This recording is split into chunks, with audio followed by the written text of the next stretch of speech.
로마서 11장 1절부터 5절입니다. 위에 화면에도 자막이 나오고 있죠. 한 절씩 교도하고 마지막 절 5절은 합독하겠습니다. 1절부터 5절까지예요. 로마서 11장 1절부터 5절. 제가 먼저 읽겠습니다. 그러므로 내가 말하노니 하나님이 자기 백성을 버리셨느뇨? 그럴 수 없느니라. 나도 이스라엘이니요 아브라함의 씨에서 난 자요 베냐민 지파라.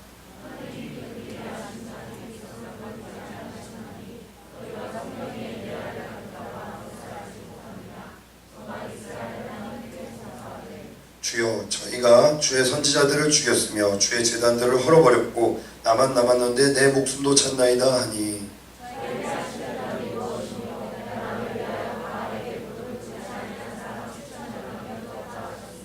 다같이 시작. 그런즉 이와 같이 이제도 은혜로 택하심을 따라 남은 자가 있느니라. 아멘.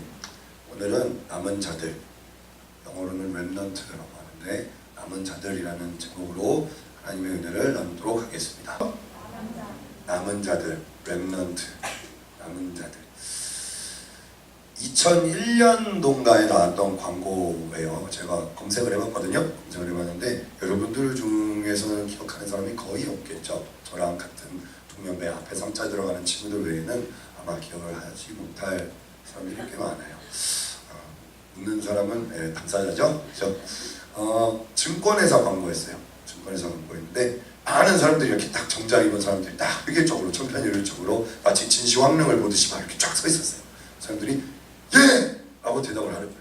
근데 그 중에 딱 한 명이 딱 뒤를 돌아서서, 유호성이에요. 유호성, 영화배우 유호성이 딱 돌아서서 아니요, 딱 이렇게 얘기를 하는 거예요. 그러면서 성과 이제 멘트를 하는 거예요. 모두가 예라고 할 때 아니요라고 할 수 있는 용기, 소신 있는 투자, 뭐뭐 증권 막 이러면서 광고가 나왔어요. 그러면서 또 거기에 이어서 나오는 광고가 모두가 이제 아니요! 라고 대답을 하는 거예요. 딱 뒤돌아서 예! 이렇게 대답을 하는 그런 광고였어요. 그래서 모두가 아니오라고 할 때 예라고 할 수 있는, 목소리 좋죠? 야, 이 사람들 이런 돌발적인 이런 거 호응해주면 막 기쁘잖아요. 제가 어린아이처럼 막 이렇게 근데 이렇게 즉각적으로 물어봤을 때 대답이 안 나오는 건 여러분들이 진심이 없다는 거예요. 3초 뒤에 예! 뭐 이러면 이제 목소리가 별로 안 좋다는 거죠. 아, 너무 저음이야 이러면서 하이 좀 올렸으면 좋겠어요 전사님. 어쩌겠어요 이렇게 태어난 걸. 근데 그 광고를 보면요, 모두가 예! 라고 할 때 이 사람은 뒤로 돌아서서 소신 있게 아니요 라고 하면서 소신 있는 투자, 가치 있는 투자를 이제 도와주겠다라고 이제 그 증권회사 광고가 그렇게 나와요. 참 그 광고가 문득 떠오른 이유가 수요 예배 때 이제 딱 예배를 드리고 있었어요. 딱 성가대 시간이 됐어요. 성가대 시간이 돼서 딱 성가대 찬양하는데 이제 화면에서 막 이렇게 비추잖아요. 그래서 딱 오케스트라 있는 자리를 비추는 거예요. 오케스트라 있는 자리를 딱 비추는데 모두가 다 검은 옷을 입고 있는데 한 명 딱 꽁무니 쇼를 입고 있는 사람이 다 있어요. 아, 너무 진짜 군계 일학처럼 딱 너무 멋있는 거예요. 그때부터 그 사람 소리만 딱 들려요. 우리 다운 자매가 딱 그 꽃 무늬가 있는 딱 이런 거 입었는데, 근데 그게 이상해 보이는 게 아니라 오히려 돋보이는 거예요. 야, 모두가 검은 옷을 입으라고 뭐 그렇게 지시가 내려왔는지 그건 잘 모르겠어요. 근데 딱 거기서 딱 그렇게 그 옷을 입을 수 있는 그 용기, 그 소신, 그 자신의 어떤 그 스타일을 추구하는 것에 대한 그 패션에 대한 자부심, 그런 것들이 있었기 때문에 이거는 소화 가능한 사람만 하거든요. 저도 어디 가서 튀는 거 되게 싫어하고 막 이렇게 막 너 나와 이렇게 하는 거 어쩔 수 없이 키가 크다 보니까 튈 수밖에 없거든요. 야, 너 거기 튀어나와 있는 사람 나와 막 이런 그런 거 되게 많이 당해봤어요. 군대에서도. 그게 정말 죽기보다 싫어서 옛날에는 저쪽 끝에 단상으로부터 가장 먼 곳에서 쭈그리고 앉아서 예배드리고 막 일어나서 찬양하겠습니다 이럴 때도 안 일어나고 계속 못 쓰는 척하고 막 이랬거든요. 제가 설교 다 받아 적는 것 같잖아요. 그 중에 안 적고 그냥 이러고 있는 경우도 있어요. 물론 그러면 안 되겠지만 아무튼 저는 갑자기 그 광고가 생각이 났어요. 그러면서 막 기도를 하는데 그 광고가 막 생각이 나는 거예요. 이 성가대 그 장면과 그 성가대 화면 장면과 이 광고가 오버랩되면서 하나님께서 어떤 자들을 기뻐하시냐. 우리가 방금 찬양하고 고백한 것처럼 세상 사람들이 아무리 이해 못하고 조롱하고 사람들이 모임을 폐하고 예배에 대해서 막 이런 것들에 대해서 하나님을 섬기는 것에 대해서 점점 범패스럽다. 뭐 그렇게까지 하냐라고 얘기할 때도 결코 돌아서지 않고 하나님을 찬양하고 하나님 중심으로 살기 원하는 그런 자들을 하나님께서 기뻐하시는구나. 여러분들 정말 그렇게 동의하십니까? 꼭 그렇게 살아가는 자들이 되시길 주님의 이름으로 축원합니다. 그래서 다원자매 고마워요. 나의 설교에 영감을 줬어요. 다 그 광고를 찾아보는데 모두가 예라고 할 때 아니오라고 할 수 있어요. 여러분들 그런 경우 많잖아요. 오늘 본문이요 로마서 11장이에요. 로마서 11장에 뭐라고요? 그러므로 하나님의 은혜로 택하심을 받은 남은 자들이 있다. 남은 자들이 있다. 이 말씀 본문의 배경이 되는 내용이 성경 그 열왕기상 19장에 나오는데 제가 찾으라고는 얘기 안 했어요. 열왕기상 19장에 어떤 내용이냐면 여러분들 엘리야 선지자 아세요? 엘리야 선지자? 엘리야 선지자가 바알 신을 섬기는 그 선지자 450명, 850명이라고 하는 견해가 있고 450명이라고 하는 견해가 있어요. 아무튼 이방 신을 섬기는 그 제사장들과 결판을 벌여요. 근데 어떻게 됐어요? 엘리야가 졌어요? 이겼어요? 이겼어요.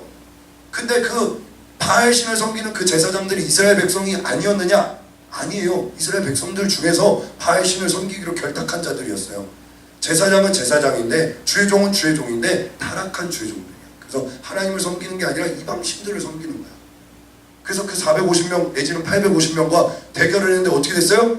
엘리야 선지자가 이겼어요. 하나님 저들로 하여금 하나님이 살아계신다는 거, 하나님이 전능하시다는 걸 알게 하옵소서 했더니 뭐예요? 제단에 그렇게 불을 뿌렸음에도 불구하고 하늘에서 하나님께서 불을 내려주셔서 제단에 있는 그 재물이 다 불살라 없어지고 물기가 하나도 없이 남김없이 싹 사라지면서 뭐예요? 그 바알 신을 섬기던 제사장들이 다 죽임을 당했잖아요. 하나님께서 엘리야 선지자에게 승리를 주셨다고 믿습니다. 근데 그 이후에 아합 왕이 이제 열이 받았어요. 이스라엘 왕이었던 아합 왕이 다 엘리야 선지자가 이기니까 열이 받은 거예요. 그래가지고 자신의 아내 아주 악한 자죠 이세벨에게 엘리야 선지자가 이렇게 해서 바알을 섬기는 제사장들을 이렇게 딱 승리를 딱 차지했다. 우리가 지고 말았다. 그랬더니 이세벨이 다 군대들을 이끌고 이제 엘리야 선지자를 죽이기로 결단을 합니다. 그래가지고 내가 절대로 엘리야 선지자를 죽이기 전까지는 먹지도 않고 자지도 않고 마시지도 않으리라고 하면서 막 이렇게 군대를 막 보내요. 그래서 엘리야 선지자가 너무나도 힘든 거예요. 그래서 막 동굴로 이렇게 숨어 들어가서 막 거기서 죽으려고도 했는데 하나님께서 다행히 그건 막아주셨어요. 그러고서 이제 하나님께서 딱 엘리야 선지자 앞에 딱 나타나셨는데 엘리야 선지자가 하나님 앞에 호소하는 거예요. 하나님 어떡합니까? 저들이 하나님을 믿는 주의 종들을 죽이고 하나님의 성전을 허물고 하나님의 제단을 허물고 지금 이제 나까지도 죽이려고 합니다 라고 이야기하고 그때 하나님께서 말씀하시는 게 너는 가서 아람 왕이 될 사람 누구에게 기름을 붓고 이스라엘 왕이 될 사람 누구에게 기름을 붓고 너를 이어서 선지자가 될 엘리사에게 기름을 부어라. 그러면서 하시는 말씀이 무엇이냐? 내가 아직 바알에게 무릎 꿇지 아니한 사람 7,000명을 남겨뒀다. 이스라엘 백성들은 제가 설교 때도 누누이 이야기를 하지만 하나님의 택함받은 민족이었어요. 근데 그들 가운데서도 하나님으로부터 멀리 떠나서 하나님으로부터 돌아서서 바알을 섬기기로 결탁한 제사장들과 이스라엘 백성들이 너무나도 많았다는 거예요. 근데 그런 자들이 이제 뭐요? 아합 왕과 이세벨 그 여왕 편에 서가지고 바알 왕은 바알 그 신을 섬기고 있는 그들이 이제 하나님을 믿는 백성들을 핍박하고 조롱하고 그들을 잡아 죽이기까지 하는 거예요. 그리고 마침내 엘리야 선지자가 그 450명 내지는 850명의 그 바알 신을 섬기는 제사장들을 이기고 나니까 이제는 이 엘리야 선지자까지도 죽이려고 합니다. 그때 엘리야가 호소하는 거예요. 하나님 나 어떻게 해요? 저들이 나를 죽이려고 해요. 나 좀 살려주세요. 그렇게 얘기했더니 하나님께서 걱정하지 마라. 이 패역한 이스라엘 백성들 가운데서도 이 타락하고 나로부터 돌아서고 나를 멀리한 이 백성들 가운데서도 아직 바알에게 무릎 꿇지 않은 하나님의 백성, 하나님을 참되게 섬기는 그 사람 7,000명을 내가 남겨뒀다라고 그렇게 이야기하고 있는 거예요. 이 장면을 보고 제가 떠오른 게 있어요. 뭐냐? 일제강점기 때 그때 당시에는 구한말수부터 시작해가지고 우리나라에 처음 기독교가 들어온 시기였어요. 기독교가 들어온 지 얼마 되지 않는 시기에 일본이 우리에게 뭐를 강요했어요? 신사참배를 강요했어요. 근데 그때 수많은 기독교인들, 심지어 목사님, 장로님, 교회의 어떤 직분을 맡고 있고 교회를 이끌어가는 지도자들까지도 다 자신의 목숨을 부지하기 위해서 일단 그래도 살아야 되지 않겠냐. 하나님의 나라, 하나님의 일을 이루려면 일단 그래도 살아야 되지 않겠냐. 그래, 한 번만 절하고 내 마음만, 내 중심만 변하지 않으면 돼 라고 생각하고 신사참배 절을 했던 사람들이 너무나도 많았는데 그 중에서도 남은 자들이 있었다. 야, 신사참배 하는 건 우상에게 절하는 거야 라고 이야기하면서 그 믿음을 지키기 위해서 순교까지도 각오하고 자신의 가족들이 다 잡아서 볼보로 잡히고 막 고문당하고 피를 흘리고 매를 맞고 침뱉음을 당하고, 우리 크리스마스 선곡 때 되면 자주 보잖아요. 주기철 목사님, 손양원 목사님 막 이런 분들, 우리가 실제로 뵌 적도 없는 분들 우리 크리스마스 때 자주 뵙잖아요. 근데 그분들이 뭐냐, 일제강점기 때 야 너희들 여기에 다 절하지 않으면 죽어, 너희의 신앙을 버리지 않으면 죽어라고 이야기하는 그 순간에도 그 바알에게, 그 이방신에게, 그 신사참배하라는 그 자리에서 자신의 목숨을 구걸하지 않고 오히려 자신의 신앙을 담대하게 고백하고 차라리 죽여달라, 당신도 예수를 믿으셔야 천국을 간다, 그렇게 복음을 전하면서 숨겨있던 많은 자들, 어쩌면 신사참배를 했던 기독교인들보다 신사참배를 하지 않은 기독교인들이 지극히 소수일지는 모르겠어요. 근데 하나님은 그 남은 자들을 통해서 역사하셨다.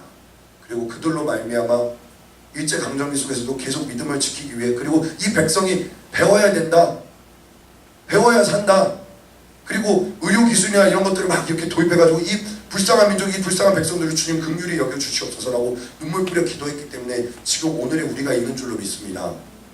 그때 신앙에 타협하지 않고 끝까지 믿음의 절개를 지켰던 그 남은 자들의, 그 후손들의, 그리고 그 믿음을 본받기 위해 남아있던 자들, 그 남은 자들이 있었기 때문에 지금 오늘의 우리가 있을 수 있었다는 거예요.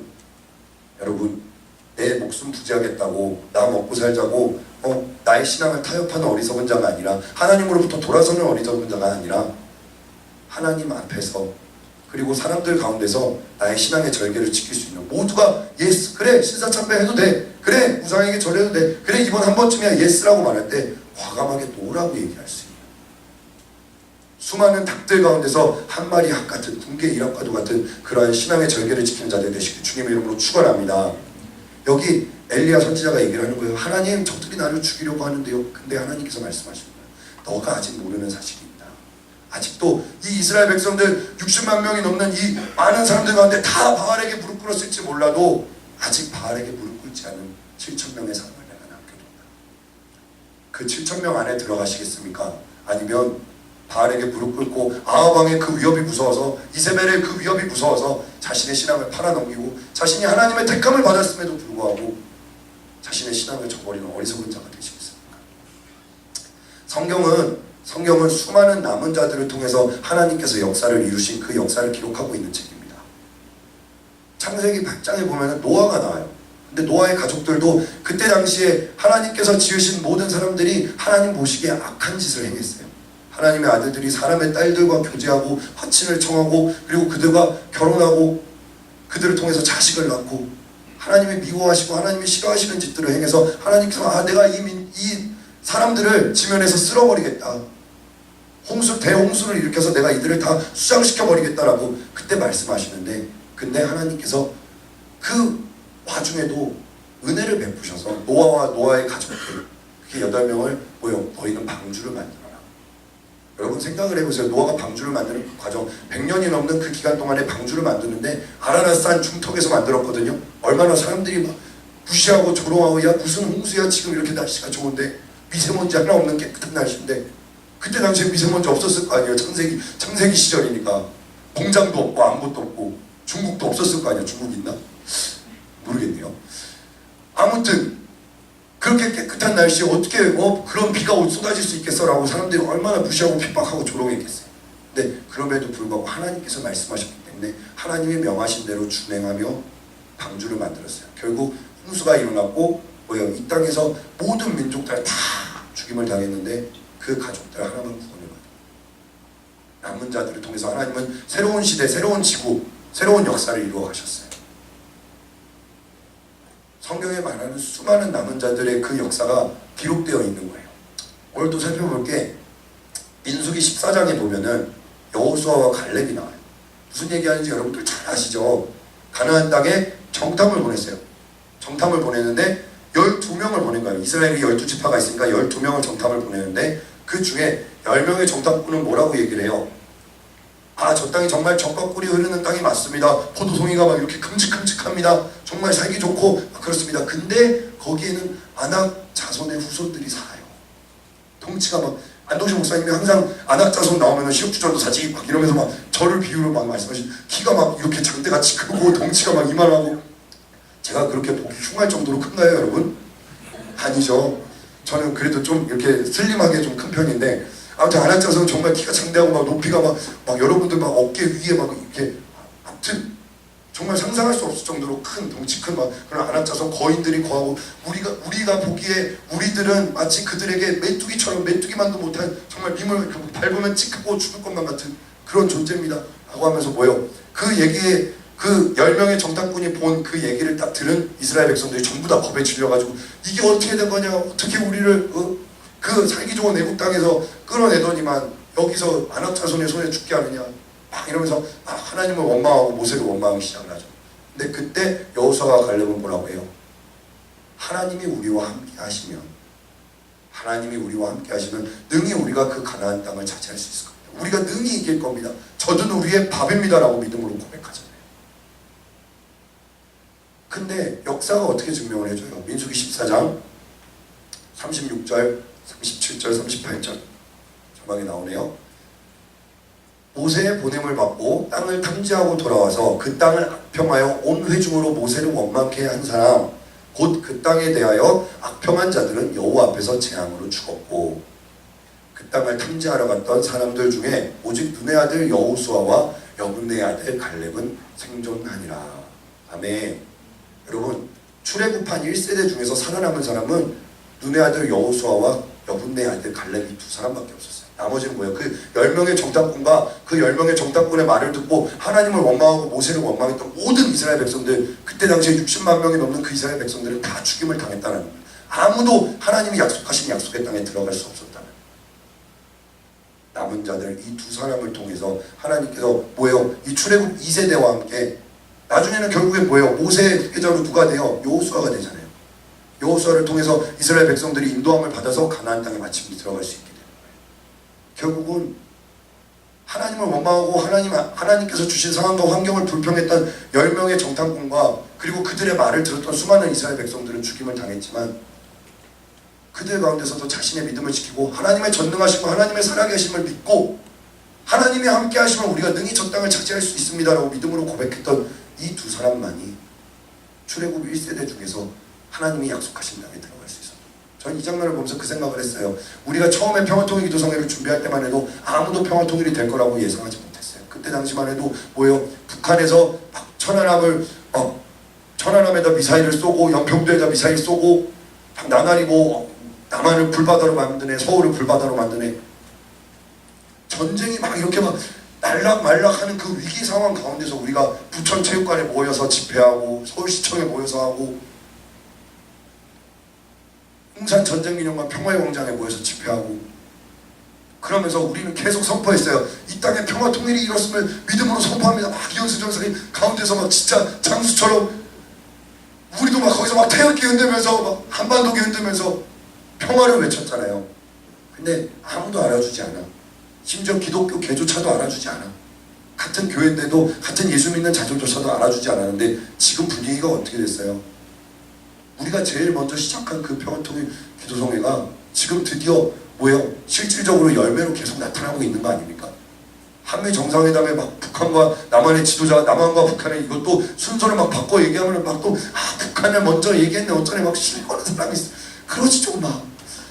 남한과 북한의 지도자가 서로 이렇게 막 악수하고 막 서로 막 겁나듣고 이쪽으로 한번 넘어오시죠 막 이렇게 하고 하루아침에 서로 으르렁거리던 분위기가 평화의 분위기로 조성. 야, 하나님께서 이 모든 정말 남한에 있는 우리 대한민국에 있는 모든 교회와 모든 지도자들, 모든 성도들이 아무도 기도하지 않는 그때부터 이 예수 중심 교회, 이 예루살렘 교단을 준비시키셔서 이 나라와 이 민족의 평화를 위해서 기도하게 하셨구나. 그 남은 자들을 통해서 하나님께서 저 북한 김일성 광장을 평화의 광장으로 변화시키시고 그곳에서 복음을 선포하는 교단으로 우리를 사용하실 거라고 믿는 사람만 박수 하나님께 옹도합시다. 우리 교단과 교회가 바로 그런 남은 자들이 된다. 하나님의 역사를 이어가고 하나님의 일하시는데 도구로 쓰임받는 교회. 하나님이 뭔가를 하시고자 하는데 그 하시고자 하는 그 하나님과 한 방향으로 나아갈 수 있는 그런 교단과 그런 주의 종들과 그런 성도들, 저는 우리가 여호수아와 갈렙처럼 하나님께서 약속하신 그 땅을 능히 밟을 줄로 믿습니다. 우리가 끝까지 기도한다면, 우리가 끝까지 끝까지 포기하지 않는다면 하나님께서 그 기도한 자들 때문에 당신의 역사를 이뤄가시는 거예요. 사사기 7장에 보면 기도온이라는 사사가 나와요. 기도온이라는 사사가 나오는데 여러분들 잘 아시죠? 정말 하나님께서 나와 함께 하신다면 여기 있는 양털에만 이슬이 맺히게 하시고 여기 있는 땅은 바짝바짝 마르게 하소서. 그랬더니 하나님께서 또 그것도 들어주시고 하나님 그럼 이 땅만 적게 하시고 양털은 뽀송뽀송하게 마르게 하소서. 그것도 하나님이 그러서 응답하시고 정말 하나님이 함께 하시는구나. 그래, 자 이제 저 정말 바닷가의 모래알과도 같은 저 수많은 미디안 군대를 이제 쳐부숴야겠다 그랬는데 우리가 지금 32,000명이 있어요. 이스라엘 군대가 32,000명이 있는데 저들은 그것보다 어쨌건 훨씬 많은 숫자의 미디안 군대가 지금 저쪽에서 진을 치고 있는 거예요. 이 32,000명으로 비벼도 지금 될까 말까요? 어떻게든 지금 군사를 모아도 될까 말까인데 하나님께서 말씀하세요. 너희가 숫자가 많아서 이 전쟁에 이겼다고 얘기할까? 내가 두렵구나. 그러니까 너희들 중에 두려워 떠는 사람 2만 명을 돌려보내라. 두려워 떠는 사람을 돌려보내라고 하니까 진짜 22,000명인가요? 그 인원들이 다 이렇게 쫙 빠져요. 두려워 떠는 사람들 다 빠지고 그 다음에 나머지 10,000명 남았잖아요. 10,000명 남았으면 그 10,000명으로라도 어떻게 좀 비벼야 될 텐데 하나님께서 또 말씀하세요. 내가 아직도 너희들의 숫자가 많다. 너희들이 너의 힘으로, 너희의 군사력으로, 너희의 지략과 전략으로 이 일을 이루었다고, 이 전쟁을 이겼다고 말할까 두려워. 그러니까 너희들 물가에 가서 병사들로 하여금 물을 마시게 해라. 그랬더니 병사들이 물을 마셔요. 그랬더니 하나님께서 내가 이렇게 명하는 사람은 따로 세워라라고 얘기했는데 그 중에 9,700명은 물가에다가 코를 박고 이렇게 막 개처럼 물을 핥으면서 막 그렇게 물을 마시는데 300명은 주위를 살피면서 조용히 손으로 물을 떠가지고 물을 훔치면서 그렇게 마셔요. 그랬더니 저 300명을 따로 세워라. 그리고 개처럼 물을 핥은 저 9,700명 돌려보내라. 여러분들이 정말 하나님의 역사를 이루어가는, 하나님의 일을 이루어가는, 하나님의 도구로 쓰임받는 남은 자들이 되길 원하십니까? 저는요, 이 남은 자들의 정신 상태가 중요하다고 생각합니다. 어떤 정신 상태냐? 하나님이 혹시라도 나를 부르실까 두려워. 하나님이 나에게 이거를 바치라고 명령하실까 두려워. 하나님이 나에게 이 일을 내가 하기 싫은 일, 내가 정말 마음에 내키지 않은 일, 내가 상대하기 어려운 사람, 이 사람에게 다가가라고 하실까 두려워. 이거를 달라고 하실까? 이 일을 하라고 하실까 두려워. 두려워 떠는 사람 22,000명을 돌려보내라.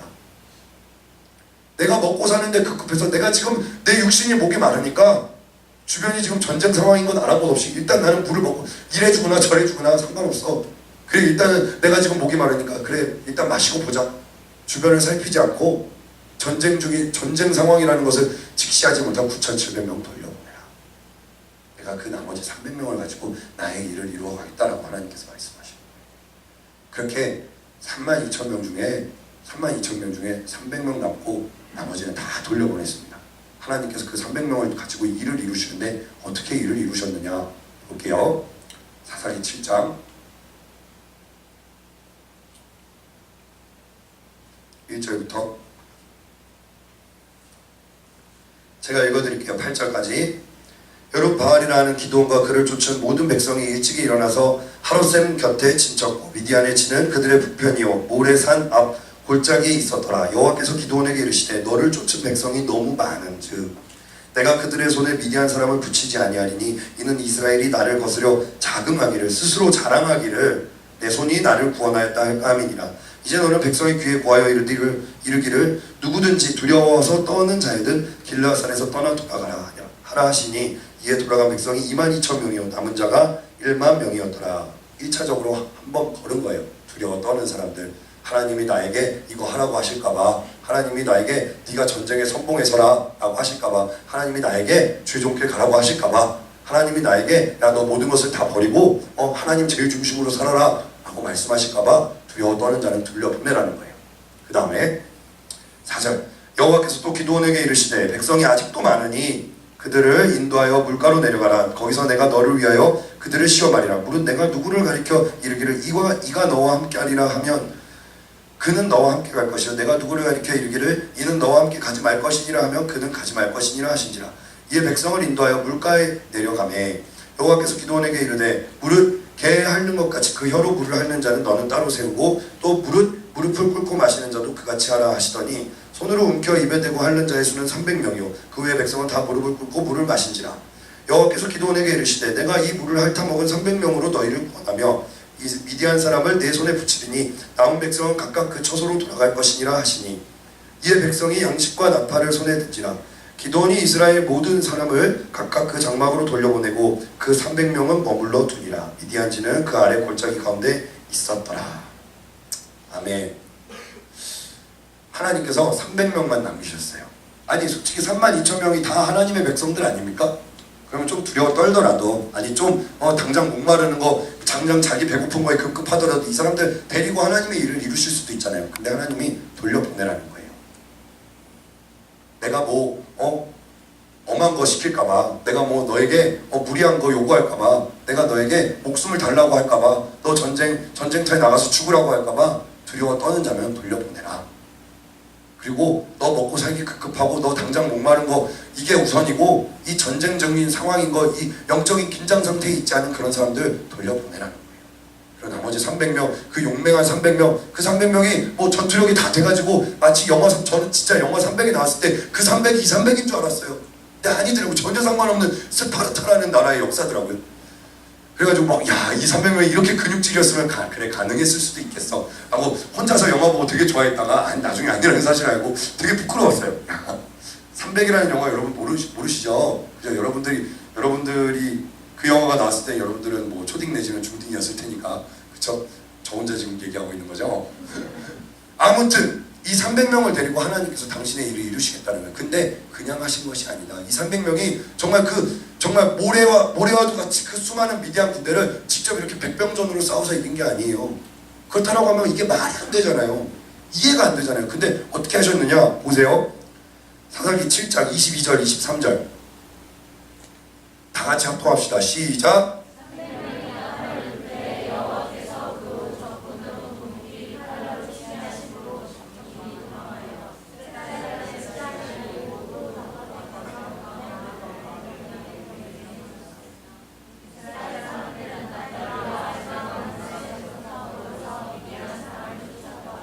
아멘.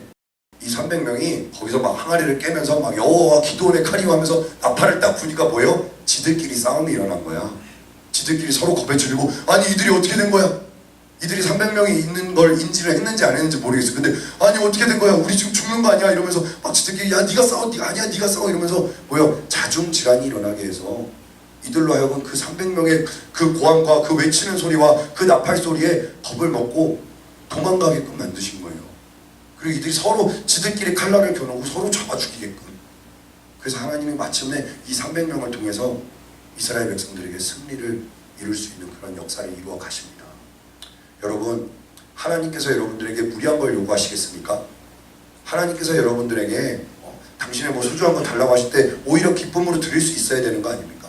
여러분들이 정말 남은 자들이 되기 원한다고 한다면 하나님께서 여러분들에게 요구하시는 것이 무엇이든 하나님께 기꺼이 드릴 수 있는 자들이 되시길 주님의 이름으로 축원합니다. 그리고 나 먹고 사는 거, 당장 나 잘 되는 거, 나 목마른 거, 이거 목 축이는 거, 당장 나 이거 막 지식 쌓는 거, 나 지금 하고 싶은 거 다 하는 거, 이런 것들도 물론 중요하겠지만, 하나님께서 여러분들에게 베풀어 주신 삶이니까 중요하겠지만, 근데 그것보다 중요한 것은 너는 언제 어떨 때에 악한 마귀에게 잡아먹힐지 모르는, 언제 적군이 쳐들어올지 모르는 전시 상황이다. 그렇다고 한다면 물을 마시기 전에도 주변을 살피면서 손으로 움키면서, 이걸 하지 말라는 게 아니에요. 여러분, 이 300명이요 물을 안 마신 게 아니에요. 나는 절대 이 전쟁을 이기기 전까지 물을 마시지 않겠습니다. 이렇게 한 게 아니에요. 물을 마시는데 뭐예요? 영적인 긴장 상태를 유지하고 있었다는 거예요. 언제 어느 때 내 마음과 내 생각을 빼앗아갈지 모르는 악한 마귀의 괴계를 능히 대적하기 위해서 내 주변을 살피고 내 영혼을 살피고 내 주변과 상황과 환경을 정리하는 일을 게을리하지 않았던 그 300명. 어제 안동시 목사님께서 기도 모임 시간에 그런 말씀하셨어요. 우리는 준비가 돼 있어야 하나님께 쓰임 받는다. 근데 제가 어제 대학부 친구들 모처럼 이렇게 모아놓고 종례 시간을 가졌어요. 종례 시간 가지면서 뭐라고 얘기했느냐? 준비라고 하는 것이 어떤 특별한 것을 이야기하는 것이 아니라 너희가 있는 곳에서, 너희가 주어진 곳에서 너희의 삶을 살아가면서 영적으로 깨어있어라. 그리고 최선을 다해 너희에게 주어진 삶을 살아라. 여러분, 우리의 마음은, 우리의 영혼은 연약하기 때문에 언제 어느 때 악한 마귀 귀신이 득탈지 몰라요. 영적인 긴장 상태를 늦추지 않는 여러분들 되시길 주님의 이름으로 축원합니다. 그래야 우리가 하나님 앞에 남은 자들로 쓰임받을 수 있는 거예요. 예수님께서 공생의 사역을 시작하시는데 그때 예수님께서 막 이렇게 오병이어의 기적을 일으키니까 막 사람들이 막 몰려듭니다. 기적이 일어나니까 아 그래 나도 저분을 따라가면 구원 얻을 수 있을 거야. 나도 저분을 따라가면 가난에서 벗어날 수 있을 거야. 나도 저분을 따라가면 병에서 노임을 받을 수 있을 거라고 해서 많은 사람들이 모였습니다. 그때 예수님께서 되게 어려운 설교를 하세요. 어떤 설교냐? 내 몸은 생명의 떡이니 나를 먹는 자는 영원히 살리라. 내 피를 마시는 자는 영원히 목마르지 않을 것이다. 이 내 살과 내 피를 먹지 않는 사람은 나와 무관하다. 그런 말씀을 하시는 거예요. 들어본 적 있죠 여러분? 사복음서를 읽어봤다면 한 번쯤은 본 적이 있을 거예요. 그런 말씀을 하시니까 사람들이 아니 이 사람이 식인종인가? 아니 이 사람이 왜 이렇게 어려운 소리 하는가? 우리가 당신의 살을 당신의 피를 어떻게 먹는단 말입니까? 당신이 지금 우리 눈앞에서 이렇게 멀쩡하게 살아 숨쉬고 있는데 막 이러면서 사람들이 웅성웅성 수근수근 대는 거예요. 그러면서 예수님께서 하시는 말씀이 뭐냐? 마지막에 내게로 보내주시지 아니하면 하나님께서 나에게 보내주시지 아니하면 나에게 올 자가 없다. 여러분들이 이렇게 많이 모여있는 중에서도 분명히 남는 자들이 있다. 그렇게 말씀하시는 거예요. 그랬더니 많은 사람들이 이 말씀을 이해하지 못하고 그리고 이 말씀이 되게 혐오스럽고 이 말씀이 되게 잔인하다고 생각해서 많은 사람들이 물러가고 예수님과 함께하지 않았다고 성경은 기록하고 있어요. 요한복음 6장 있나요?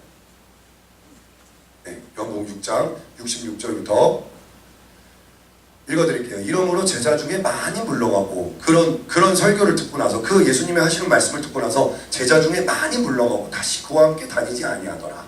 예수께서 12 제자에게 이르시되 너희도 가려느냐? 너희도 가려느냐? 내가 이렇게 어려운 설교했으니까 내가 너희들이 알아듣지 못할 말을 했으니까 내가 너희들 마음에 찔리고 너희들 마음에 불편하고 어려운 얘기 했으니까 너희도 가려느냐? 많은 사람들이 오병이어의 기적을 보고 쫓아왔다가 죽은 자가 살아나고 병든 자가 고침받는 거 보고 막 나와왔다가 내가 이런 말씀을 전하니까 저들이 물러갔다. 너희도 가려느냐라고 얘기했더니 12제자가 그래도 뭔가 달라요. 시몬 베드로가 이렇게 얘기합니다. 시몬 베드로가 대답하되 주여 영생의 말씀이 계시면 우리가 뉘게로 가오리이까. 우리가 주는 하나님의 거룩하신 자신 줄 믿고 알았사옵나이다. 여러분 많은 자들이 예수님은 사랑의 하나님, 긍휼이 풍성하시고 은혜가 넘치고 막 이런 하나님으로 생각해서 많은 자들이 예수님을 믿습니다. 예수님을 따라갑니다. 근데 한편으로 하나님은 공의의 하나님이시고 예수님은 심판주로서 이 땅에 오신 하나님이신 줄로 믿습니다. 근데 그것들을 잊어요. 그리고 그것들을 잠깐 잊고 싶어 해요. 그래서 그런 류의 이제 설교 말씀이 전해지거나 그런 메시지가 선포되면은 갑자기 막 마음에 찔리는 건지 아니면 자기 자신에게 해당되지 않는 말이라고 여기는 건지 아니면 저 사람은 나랑 안 맞아라고 생각하는 막 교회를 옮기고 교회를 안 나오고 막 시험에 들고 막 상처받고 근데 다 동일한 하나님을 통해서 나오는 주의 종들에게 메시지를 주셔서 하는 동일한 말씀이거든요. 근데 이 하나님은 누구고 저 하나님은 누구라는 거예요. 12제자는 그래도 하나님 예수님께서 직접 택하여시고 부르신 수제자들 다 와요. 그래서 예수님의 12제자는 예수님께서 그런 살과 피를 먹지 않으면 나와 무관하다, 나와 상관이 없다, 너희가 영생을 얻지 못한다라는 그런 설교를 들었음에도 불구하고 떠나가지 않았어요. 근데 예수님이 이 12명을 통해서 나중에 또 70제자를 세우시고 그들에게 권능을 주시고 그들을 통해서 결국은 뭐예요? 이들이 물론 예수님이 로마 병정들을 통해서 이렇게 잡히실 때는 다 도망갔어요. 이들도 예외 없이 다 도망갔어요. 우리와 똑같이 연약한 사람들이에요.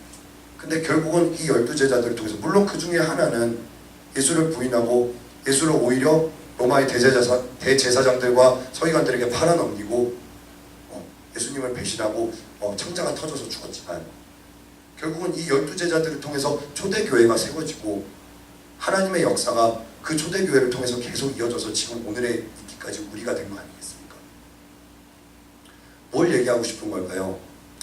이게 제가 이렇게 주중에 보면은 JC 아카데미가 있고 수요 예배가 있고 금요일날 기도 모임이 있고 대학부 예배가 있고 주일 예배가 있어요. 아까도 제가 기도 인도 시간에 그런 얘기를 했어요. 여러분들은 사람을 바라보고 신앙생활을 하면 안 된다. 하나님을 바라보고 신앙생활을 해야 된다.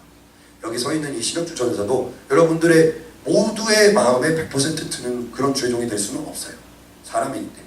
근데 저를 통해서 말씀하시고 저를 통해서 역사하시는 하나님을 바라본다면 여러분들이 하나님을 바라보고 이 예배를 드린다면 이 말씀을 받아들인다면 여러분들 모두가 한 사람도 빠짐없이 성령이 충만하여지고 이 말씀이 여러분들 말씀과 10년 가운데 레마로 바뀔 줄로 믿습니다. 나는 단지 도구일 뿐이고 여러분들이 온전히 하나님을 바라볼 수 있다면, 뭘 얘기하고 싶은 거냐? 아카데미의 화자가 다르고 수요예배의 화자가 다르고 기도 모임의 화자가 달라요. 설교자들이 다 다릅니다. 메시지를 전하는 자들이 말하는 스타일도 다르고 그들이 전하는 본문도 다르고 예시를 드는 것도 다르고 세기도 다르고, 근데 똑같은 하나님의 종을 통해서 하나님이 말씀하시는 말씀이다라고 내가 그렇게 생각한다면 받아들이지 못할 말씀이 하나도 없다라는 거예요. 근데 이때 당시에 예수님인데도 기사표적을 그렇게 눈으로 봤음에도 불구하고 막 병든 자 살아나고 막 가나의 혼인잔치 막 물이 변해서 포도주 되고 막 이런 거 사람들이 다 봤음에도 불구하고 이 어려운 말씀을 전하니까 많은 사람들이 물러가고 그와 함께 다니지 않더라. 여러분들은 혹시 어떻습니까? 여러분들 입맛대로 예배를 취사 선택하고 말씀을 취사 선택하고 신앙생활을 골라서 하고 있지는 않습니까? 나랑 좀 맞지 않는다고 저도 그랬어요. 막 영상으로 이렇게 유튜브로 이렇게 막 설교 모음 이런 것들 있잖아요. 설교인데 내가 좋아하는 설교자만 이렇게 골라서 설교를 들어. 그럼 막 어떤 막 예배 모임 막 이런 거 있으면은 오늘은 내가 좋아하는 설교자가 아니네 이러면은 찬양까지만 딱 듣고 꺼. 뭐야? 이 설교자를 통해서 하나님을 말씀하시지 않는 건가요? 그게 아닌데 그냥 내가 좋아하는 호불호로 막 이렇게 막 선택을 해. 근데요, 저도 한때는 그렇게 생각했던 사람 중 하나로서 많이 반성하고 회개를 해요. 왜냐? 하나님은요, 한낱 미물을 통해서도 온 우주 천지 만물에 있는 그 만물들을 통해서도 하나님은 말씀하시는 분이거든요. 하물며 하나님께서 택하시고 모든 것을 버리고 이 12제자처럼 마치 12제자처럼 모든 것을 버리고 주를 따른 이 주의 종을 통해서 하나님께서 당신의 말씀을 전하시지 않겠느냐. 이시대 목사님께서 아카데미 때 그런 말씀하십니다. 여러분들이 학교 끝나고 직장 끝나고 이렇게 아카데미에 오는 것 자체가 정말 대단한 거다. 우리 교단에 신학교가 없어도 나는 꾸준히 아카데미에 나오는 여러분들을 통해서 분명히 이 교단의 주의 종들이 배출되리라고 믿는다. 아멘은 그렇게도 안 해요. 근데 이 얘기를 잘못 왜곡해서 들으면 이렇게 듣는 사람들이 있어요. 아카데미는 주의 종이 될 사람들이라 나오는 거구나 라고 생각해서 나는 아니지. 그리고 지금 사도행전 하고 있으니까 사도행전 중에 정말 지금 역사 부분을 다루다 보니까 솔직히 본문이 막 이해가 되지 않는 부분들이 많아요. 근데 이시대 목사님께서 친절하게 풀어서 다 말씀해 주시고 그 안에서 우리가 깨달을 수 있는 것들을 이렇게 캐내 주시거든요. 근데 그럼에도 불구하고 이제 아카데미는 성경 순서대로 가는 거니까 나랑 상관없는 거고, 그래 로마서가 복음의 정수라고 하니까 로마서 시작할 때 그때 가겠습니다. 그러면 이 사도행전 다루는 이 아카데미를 통해서 하나님이 하시는 그 말씀은 내가 듣지를 못하는 거야. 왜냐? 내가 갖지는 않으니까. 수요예배는 교구에서 드리는 예배 아닌가요? 수요예배는 나와 상관없는 거 아닌가요? 그런 게 어디 있어요? 하나님 은혜 받고 하나님 말씀 듣고 하나님의 뜻을 깨닫기 위한 예배인데, 금요일날 기도 모임은 목사님께서 자꾸 기도 모임 시간에 여기 임원 아닌 사람 있나요? 막 이런 거 말씀하신다고 임원 아닌 사람은 안 가면 그런 게 아니라는 거예요. 물론 목사님께서 어제 고백하셨어요. 내가 월요일날, 금요일날, 토요일날은 세게 얘기합니다. 정말 세게 얘기하세요. 정말 들으면서 저희들도 어떡하지? 우리 연약한 대학부 지체들 막 시험 들면 어떡하지? 근데 다행히 그런 사람 없어요. 그런데 그 기도 모임도 뭐예요? 목사님의 입술을 하나님께서 주장하시고 하나님께서 말씀하신다라고 내가 생각하면 얼마든지 다 받아들일 수 있고 믿음으로 아멘으로 화답할 수 있고 내 삶에 적용시킬 수 있다는 거예요. 근데 내가 먼저 선을 긋네. 당장 이 토요 예배도 마찬가지예요. 이 신영주 전도사가 제가 전도사 몇 년 했다고, 제가 주종 몇 년 했다고 설교를 하면 얼마나 기가 막히게 전하고 얼마나 자연스럽게 얼마나 유창하게 하겠어요? 못해요. 사람을 보면 그게 안 돼요. 근데 하나님께서 이 종을 붙들어서 떠듬떠듬 하더라도, 혀가 꼬이더라도, 찬양만 주장창 하더라도 그 안에서 여러분들이 발견할 수 있는 하나님의 뜻이 있고 메시지가 있다면 나는 도구만 될 뿐이요, 하나님께서 홀로 영광 받으시고 하나님이 나를 통해서 말씀하시는 그것으로 여러분들이 은혜가 충만해진다고 믿는 사람만 박수로 하나님께 영광 드리겠습니다. 나는 아무것도 아닌 거예요. 여기 앞에 서 있는 사람들 아무것도 아닌 거예요. 하나님께서 다 붙들어 주시고 하나님께서 사용하시는 도구들인 거지. 그 12제자는 예수님께서 아무리 어려운 말씀을 전하셨어도 그 자리에 남았습니다. 뭐냐? 영생의 말씀이 여기 계시오매 내가 어디로 가리까? 나는 이미 모든 것을 버리고 주를 쫓았나이다. 결국 그들도 마지막에 예수님이 십자가에 못 박히시기 직전에는 다 도망갔지만 결국에는 예수님께서 그들을 다시 다 찾아오셔서 내가 너희들을 통해서 초대교회를 이루어가겠다. 그랬더니 목숨까지 버리고 순교도 각오하면서 그렇게 복음을 전하러 다닌 거 아니겠습니까? 여러분들 남은 자들이 되시기 바랍니다. 남은 자들이 되셔서 세상의 시류에 편승하고 세상의 흐름에 끌려가는 자가 되는 것이 아니라 모두가 노라고 얘기할 때도 나 예수 안 믿어! 나 교회 안 다녀! 나 너처럼 그렇게 막 이렇게 시간 들여가면서 물질 써가면서 너처럼 그렇게 마음 써가면서 하나님 중심으로 막 매달려서 사는 그런 삶 안 살 거야. 모두가 노라고 얘기할 때도 아니야. Yes, I believe in God. I believe in Jesus. 나는 하나님을 믿어. 나는 예수님을 믿어. 나는 그분을 중심으로 살아갈 거야 라고 고백할 수 있는 저와 여러분들 되시길 주님의 이름으로 축원합니다. 얼마 전에 한 친구랑 그런 얘기를 했어요. 이제 세간에 매스컴에 그런 얘기들 많이 있잖아요. 이제 우리나라 안에 있는 대형 교회들이 막 세습을 한다. 그리고 또 뭐 어떤 성적인 뭐 스캔들이 있다. 어떤 재정적으로 무슨 비리가 있다 해가지고 막 교회가 막 이렇게 시끄럽고 혼란스럽고 정말 우리나라 기독교 역사의 한 획을 그으셨던 막 그런 정말 크다면 크다고 할 수 있는 주의 종들이 막 이렇게 뉴스에 막 오르내리고 막 이 사람들이 입방아에 막 오르내리고 이런 걸 보잖아요. 저는 그걸 보면서 그런 생각을 했어요. 그 한 친구랑 이제 얘기를 하는데 그런 얘기를 했어요. 이것은 악한 마귀가 우리나라에 뭐 이렇게 정말 많은 하나님을 믿는 사람들이 생기고 선교사를 미국 다음으로 파송하고 이렇게 하나님의 일을 이루려고 하니까 악한 마귀가 이대로 둘 수 없으니까 먼저 주의 종들부터 공격하고 그리고 그 교단과 교회와 하나님께서 기뻐하시는 그 제단을 헐어버리려고 마치 엘리야 선지자가 하나님 앞에 호소하는 것처럼 저들이 하나님의 선지자들도 다 잡아 죽이고 제단을 헐고 우상을 세우고 그것도 하지 못해서 이제 나까지 죽이려고 합니다라고 엘리야가 호소하는 것처럼 지금 우리나라가 마치 그런 상황 같아요. 뉴스를 보면은 어떤 교회가 시끄럽네, 이런 교회가 막 무슨 학력 위존에 어쩌네 막 이러면서 막 말이 많아요.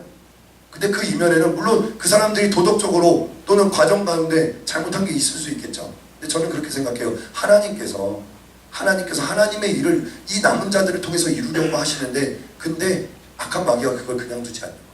그 남은 자들 가운데서도 마치 가룟 유다처럼 예수님을 배반하고 예수님을 버리고 하나님으로부터 멀어지고 하나님의 뜻에 역행하는 그런 자들을 계속 만들어내는 거예요. 악한 마귀가 가룟 유다의 마음에 예수를 팔려는 생각을 넣었다고 요한복음 19장 2절을 기록하고 있어요.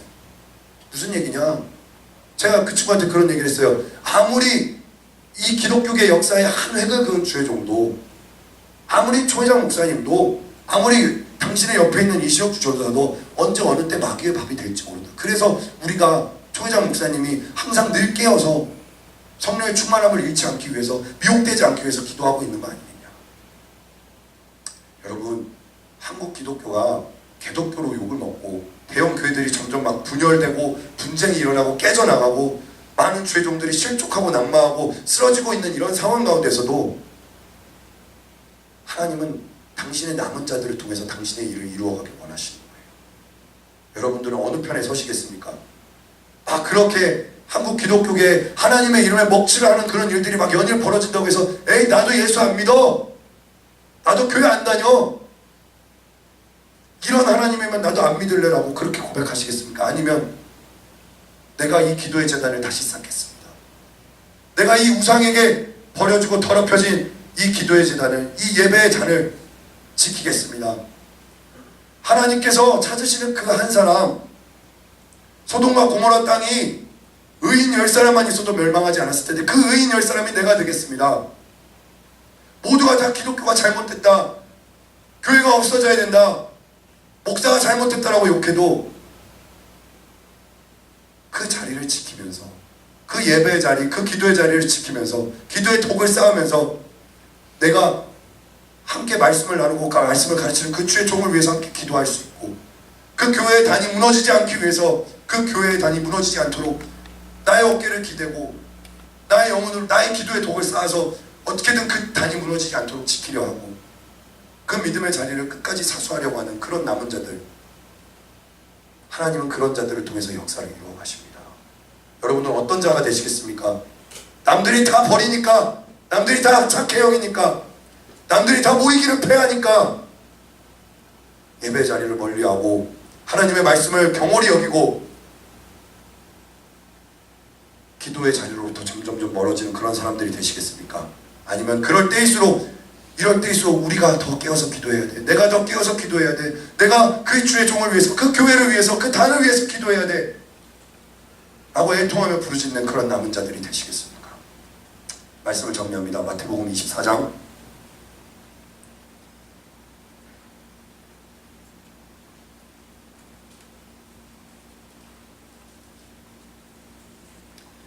9절부터 13절이에요. 교독하고 마지막 절을 또 합니다. 그때 사람들이 너희를 환난에 넘겨주겠으며 너희를 죽이리니 너희가 내 이름을 위하여 모든 민족에게 미움을 받으리라.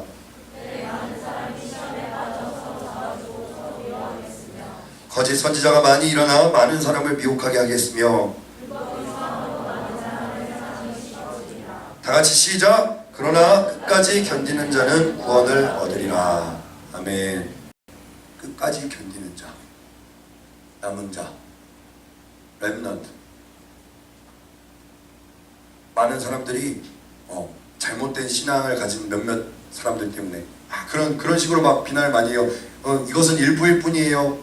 그랬더니 일부가 모여서 전부가 되네 막 이러면서 막 기독교 그 하나님 믿는 사람들을 막 이렇게 비난합니다. 근데 그렇다고 여러분들이 낙심하고 실망할 거 없어요. 우리가 남은 자들이 되면 됩니다. 우리가 무너진 단을 수축하고 무너진 기도의 재단을 다시 쌓고 모이기를 패하는 그런 사람들과 같이 하는 것이 아니라 오히려 이럴 때일수록 더욱 모이기에 힘쓰고 하나님의 말씀을 사모하고 평화를 선포하고 하나님께서 기뻐하시는 일을 행하려고 하는 그 남은 자들, 저와 여러분이 되어야 될 줄로 믿습니다. 저와 여러분들이 되어야 될 줄로 믿습니다. 그렇지 않다면 이 나라와 이 민족에는 더 이상 희망이 없어요. 이 세계에는 희망이 없어요. 물론 하나님은 우리가 하지 않아도 다른 남은 자들을 통해서 당신의 일을, 당신의 역사를 이루어 가실 것입니다. 그렇다고 한다면 우리가 어떤 사람이 되어야 되겠습니까? 그 모두가 노라고 하는 그 노에 같이 편승해서 나 먹고 살자고, 나 일단 목숨 좀 부지하자고 그런 사람이 되시겠습니까? 아니면 주님 나를 통하여 일하여 주시옵소서. 아무도 예배하지 않을 때, 아무도 찬양하지 않을 때, 아무도 증거하지 않을 때 하나님을 예배하고 하나님을 찬양하며 하나님을 증거하는 남은 자들로 주님 나를 사용하여 주시옵소서.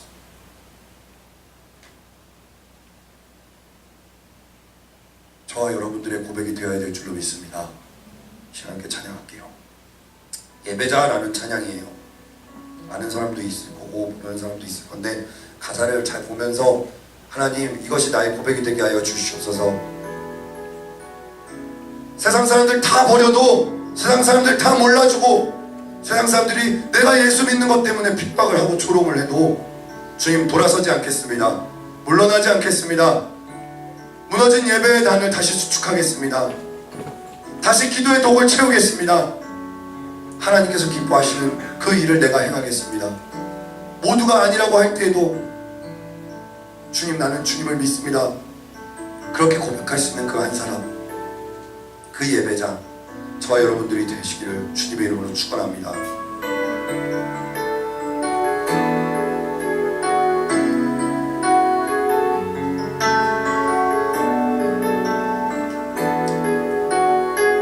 가슴에 손을 얹고 아무도 예배하지 않는, 아무도 예배하지 않는 그곳에서 주를 예배하리라. 아무도 찬양하지 않는 그곳에서 나 주를 찬양하리라. 아무도 예배하지 않는 그곳에서 주를 예배하리라. 아무도 찬양하지 않는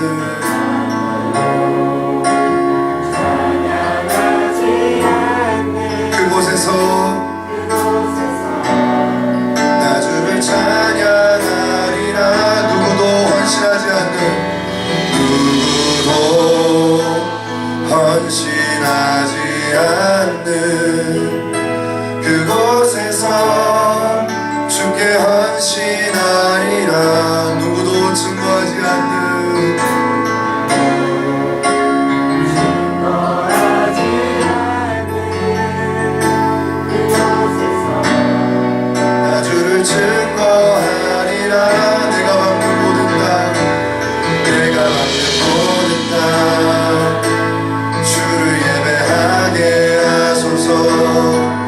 주의 보혈로 덮어지게 하소서.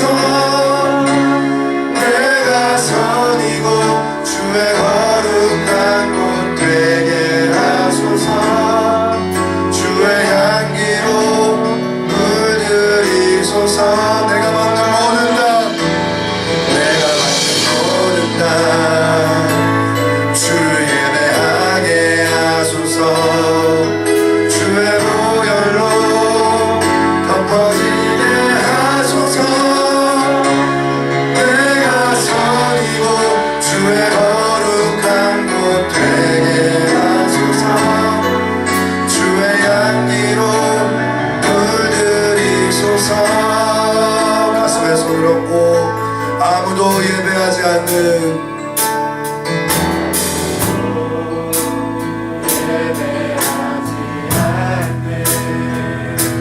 그곳에서 주를 예배하리라. 아무도 찬양하지 않는 그곳에서 나 주를 찬양하리라. 누구도 헌신하지 않는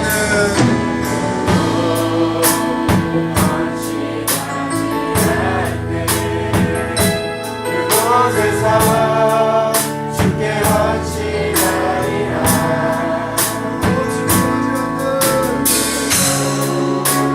증거하지 않는 그곳에서 나 주를 증거하리라. 그 손 들고 내가 받는 모든 땅, 내가 받는 모든 땅 주를 예배하게 하소서. 주의 보혈로 덮어지게 하소서. 내가 선이고 주의 거룩한 곳 되게 하소서. 주의 향기로 물들이 내가 받는 모든 땅, 내가 받는 모든 땅 주를 예배하게 하소서. 주의